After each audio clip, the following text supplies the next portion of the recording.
বৈষম্য বিরোধী ছাত্র আন্দোলনের সময় কয়েকজন আওয়ামী লীগ নেতা এবং কয়েকজন ঘনিষ্ঠ হিসেবে পরিচিত শিল্পীরা আলো আসবে নামে একটি হোয়াটসঅ্যাপ গ্রুপে সক্রিয় ছিলেন। সেখানে অবশ্য তারা নানা রকম বিষয় নিয়ে কথাবার্তা বলতেন।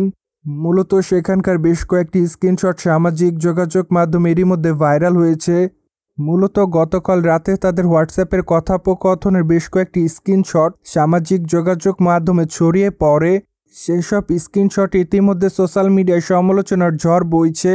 তাছাড়া ফেসবুকে ছড়িয়ে পড়া একটি স্ক্রিনশটের কথোপকথনে অভিনেত্রী জ্যোতিকা জ্যোতি বলেন, বঙ্গবন্ধু মেডিকেল কলেজ বিশ্ববিদ্যালয়ে আগুন, ফায়ার সার্ভিস এবং গণমাধ্যমকে ঢুকতে দিচ্ছে না, টোকায় জামাত শিবিরের মেধাবী আন্দোলনকারীরা। মূলত এই মেসেজের জবাবে অভিনেত্রী অরুণা বিশ্বাস লিখেছিলেন, গরম পানি ঢেলে দিলেই তো হবে। মূলত অরুণা বিশ্বাসের এই মন্তব্যগুলো ভালোভাবে গ্রহণ করতে পারেনি নেটিজেনরা। ফলে ইতিমধ্যে সামাজিক যোগাযোগ মাধ্যমে তোপের মুখে পড়েছেন এই নায়িকা।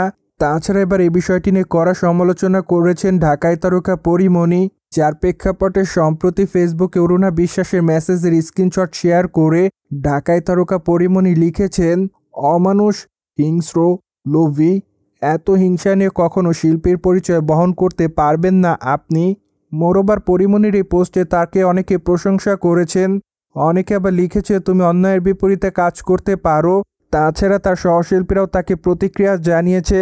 ফলে অনেকে লিখেছে তুমি সত্যি অসাধারণ। কেউ কেউ আবার লিখেছে এজন্যই পরীমণিকে এত ভালো লাগে। যাই হোক, সবকিছু মিলে আপাতত পরীমণি দর্শকদের কাছে এভাবে আলোচনায়। বাই দ্য ওয়ে, বর্তমানে ঢাকা ইন্ডাস্ট্রির দর্শকপ্রিয় তারকাদের মধ্যে অন্যতম পরীমণি। মোরোবার এই তারকা তার কেরিয়ারে একাধিক চলচ্চিত্র অভিনয় করার মাধ্যমে তিনি তার অনুরাগীদের কাছে সর্বদা আলোচনায় থাকেন। বাই দ্য ওয়ে, বুকিং ওই ফিল্মে এই তারকাকে সর্বশেষ অভিনয় করতে দেখা যায়, যার ফলে অবশ্য তিনি তার চরিত্রটির জন্য দর্শকদের কাছে নজরে এসেছিলেন।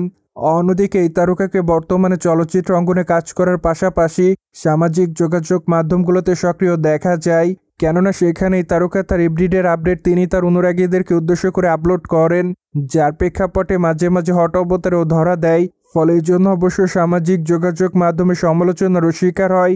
কিন্তু যাই হোক, সে সকল সমালোচনাকে পরীমণি সেভাবে গ্রহণ করে না, যার প্রেক্ষাপটে পরীমণি অবশ্য সর্বদাই তিনি তার ইচ্ছামতো ছবি তার সোশ্যাল মিডিয়া হ্যান্ডেলে শেয়ার করেন।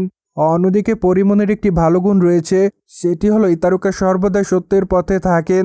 তাছাড়া এই তারকা কোনো সময় অন্যায়কে আশ্রয় দেন না, যার জন্য অবশ্য সোশ্যাল মিডিয়ায় নিজের মতামত সর্বদাই শেয়ার করেন এই তারকা। ফলে কে কী ভাববে সেটি অবশ্য কোনো সময় চিন্তা করেনি পরীমণি। সোভিয়ার জেনে তো নিলেন ঢাকায় নায়িকা অরুণা বিশ্বাসকে পরীমণি কী নিয়ে সমালোচনা করেছে। মোরোবার এই বিষয়টি নিয়ে কোনো মতামত থাকলে কমেন্ট বক্সে জানাতে ভুলবেন না। And subscribe our channel for more update.